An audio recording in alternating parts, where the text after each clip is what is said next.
Welcome to Unlocking High Performance, a podcast for leaders who believe great results should never come at the expense of their people. I'm Jason Lauritsen, an advisor to CEOs and leadership teams who want to accelerate performance without burning people out. Today, we're going to be exploring something called a personal user's manual. And here's what's gotten me thinking about that this week. My wife was telling me the other day that she ordered some chairs for our patio. And as she was telling me about these chairs, she said, I found them. They're a really good price. She said the reviews or the rating was high. She said, I read a bunch of the reviews. And the only complaint that I could find about these chairs is that some people complain that they're difficult to put together. They can be challenging to put together. And they said, if you're not mechanically inclined, the instructions might be kind of tricky because they're only visual. They don't have, typed out or written instructions. And there were some people that didn't like this. And this got me thinking about how, we kind of expect everything that we interact with or buy to come with a user manual, right? I mean, unless it's something super simple that doesn't require explanation, we buy any kind of new appliance or device or, anything that requires some assembly, we expect there to be a user's manual or some instructions that come along with it. And when the instructions aren't clear, we get disappointed, right? If it doesn't make the experience easy, we get disappointed. And in today's world, even when we are disappointed by the instruction manual, we can go to YouTube or any of the other video platforms, and we probably can find someone who's put together a how-to video to kind of walk us through how to do this, to sort of give us those instructions on how to make the experience, I wouldn't say maybe not easy, but less difficult at the very least. Everything we have this for everything. We have this for our cars. We have this for, everything that exists in our house, our technology. But the one thing we don't have this for is specific people. If you have someone in your life that is hard to communicate with or difficult to figure out how to break through with them, you can't go to YouTube and look up a video about them. At least I'm assuming not for most people. There is no user manual. And this is particularly true at work when we think about how important it is that we work well with the people that are on our teams or that we need to collaborate with. We have instructions for how to do a lot of things at work, but again, there's no user manual for how to work with other people. But what if it doesn't have to be that way? That's why I want to talk with you today about personal user manuals, because this is a practice. It's something that I heard about for the first time, probably at least 15 years ago, I would suspect, or thereabouts. I heard about it from my friend Aaron Hurst, who is the author of a book called The Purpose Economy. He's also the founder of the U.S. Chamber of Connection. He, at the time, was running a tech company, and he had written about this practice that he had used. And I think he I don't know if he heard it from somebody else or whatever, but he talked about it, and then he wrote a post about this. And I was instantly intrigued. I asked him about it, and he described kind of how they use it. But this has become a much more common practice. And it's basically, the practice is that teams, the individuals within teams or a leader with a team will ask each team member to basically write their own sort of user manual. And when I heard this, I was like, of course. Why wouldn't we do this? Because half our frustration at work is that people don't treat us the way that we wish they would. They don't communicate with us the way that we wish they would communicate with us. They try to, they don't connect with us at the times that are most convenient for us. And part of the reason that happens is because they don't know. We don't have a mechanism for communicating that. And the personal user manual is a practice for sort of closing that gap. And it's basically an individual taking the time to sit down and document, put down in a document or on paper or whatever, those things about themselves into this user manual. And so this has become, like I said, a fairly common practice, or at least a practice that is way more common than it was 15 years ago. But it's pretty straightforward too. I mean, you can make it kind of fit your team depending on your, who you work with or the context of your team. But generally, the way that this works is that as a leader of the team, or whoever's sort of asking or leading the team through this, it's useful to create a template that starts with kind of a bunch of questions that you invite people to answer, to share their answers.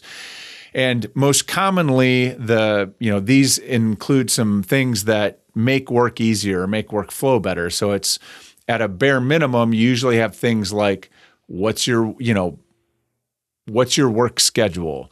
When do you, if you're in a hybrid situation, when are you in the office? When aren't you in the office?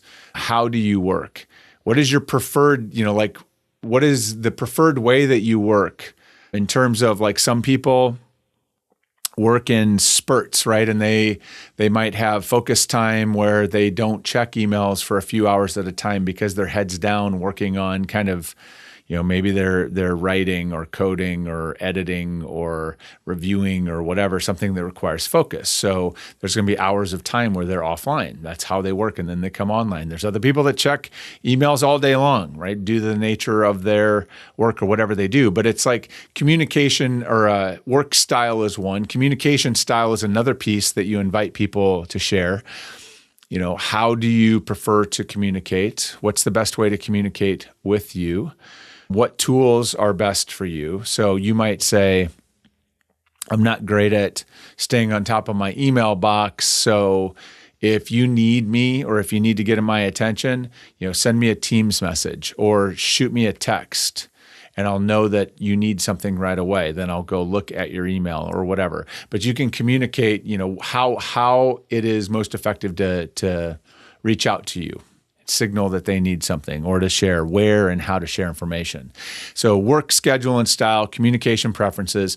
I think also it's usually good practice to talk about feedback, right? How do you like to receive feedback? How do you like to be asked for feedback? Are there particular kinds of feedback that you welcome and you seek, or that you really value?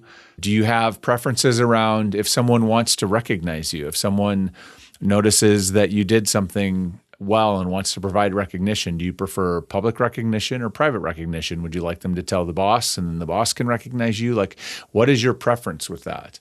Because everybody's different. You might be someone who's like, just send me an email saying thank you, or tell my boss, or like I joke about this all the time, but I'm more of a public recognition person. If you witness me doing something great, I'd rather you tell other people about how great I am versus telling me, right? That's public recognition. So those are things that you could include.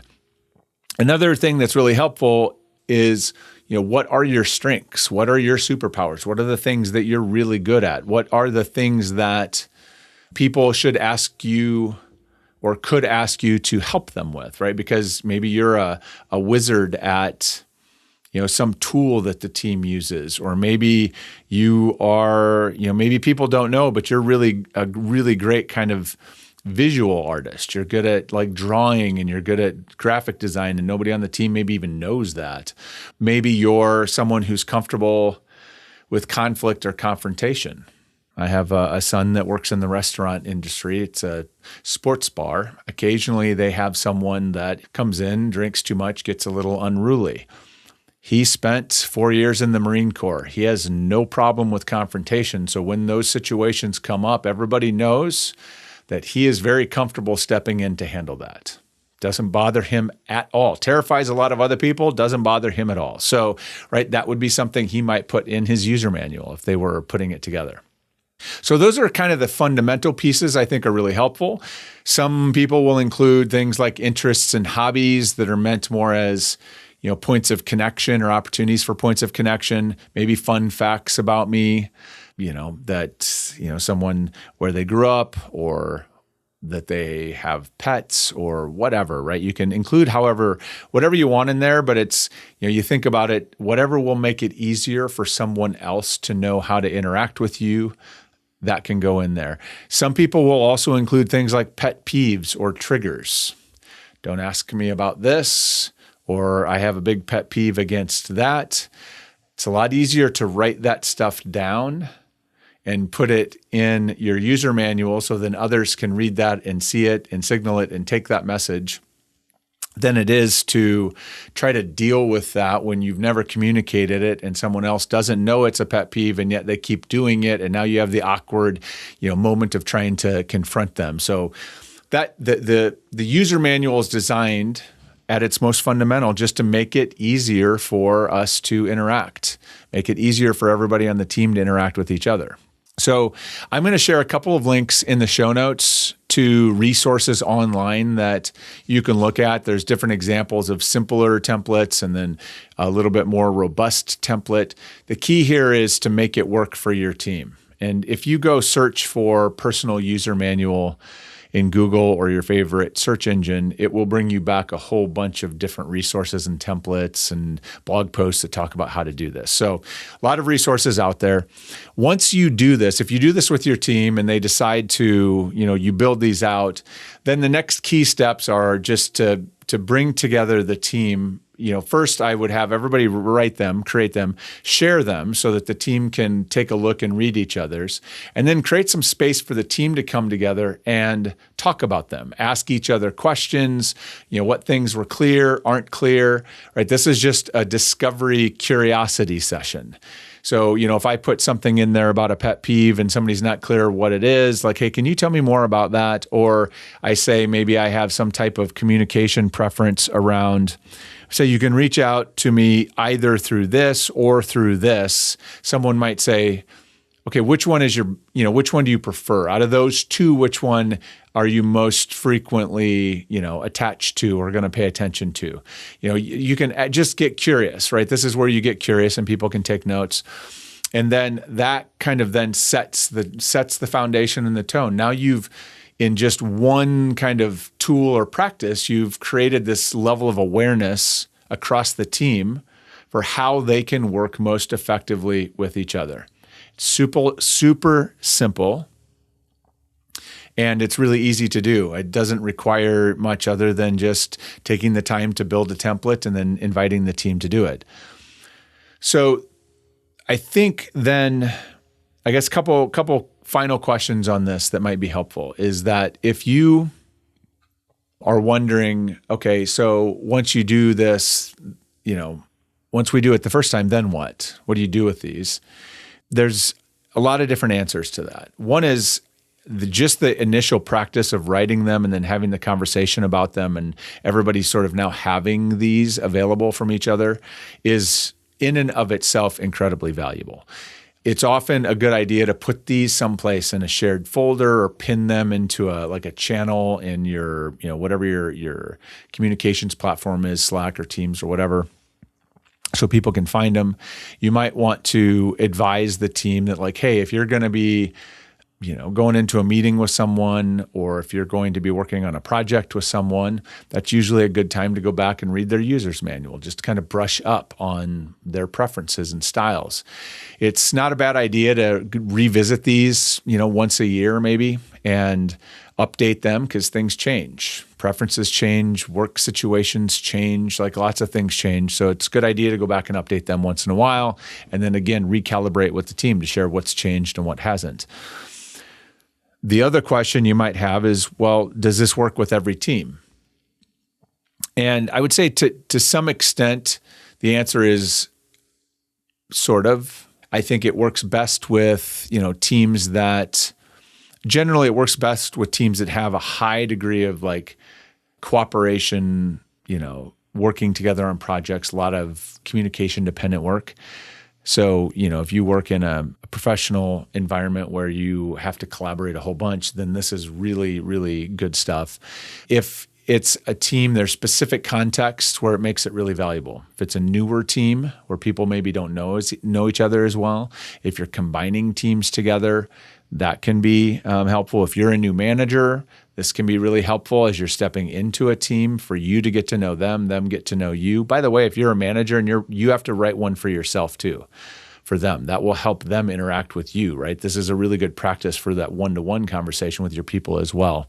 So anytime there's a fair amount of new voices or new people or change going on, this is a great time to use this. So that is a personal user's manual. So what's your immediate next step?